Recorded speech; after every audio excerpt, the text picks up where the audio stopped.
ఈ రోజు అత్యంత దివ్యమైన యోగక్షేమం. ఈ రోజు సాయంత్రం ఒక పళ్ళెంలో ఒక మట్టి ప్రమిద పెట్టి 2 ఒత్తులు వేసి నెయ్యి కానీ, నూనె కానీ పోసి దీపం వెలిగించి, అదే పళ్ళెంలోనే చిన్న పళ్ళెం ఒకటి పెట్టి, అందులో కాస్త పాలు వేసి, చిటికెడు బియ్యం వేసి, పసుపు, కుంకం చిటికెడు వేసి, ఎర్ర పుష్పము అందులో పెట్టి, ఆ పెద్ద పళ్ళెాన్ని తీసుకొని ఇంట్లో దేవతలకి ఆరతి తీసి, అది ఇంటి బయట పెట్టాలి. ఇలా చేయడం వల్ల ఇంట్లో మానసికంగా ప్రశాంతత అనేది వస్తుంది.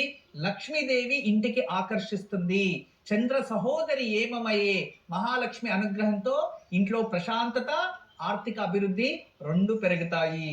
లక్ష్మీదేవి అనుగ్రహంతో ఇంట్లో ప్రశాంతత నెలకొని ఆర్థికాభివృద్ధి కలిగేందుకు ఈ రోజు సాయంత్రం ఒక పళ్ళెంలో మట్టి ప్రమిదలను ఉంచి నెయ్యి గాని నూనె గాని వేసి దీపాన్ని వెలిగించాలి.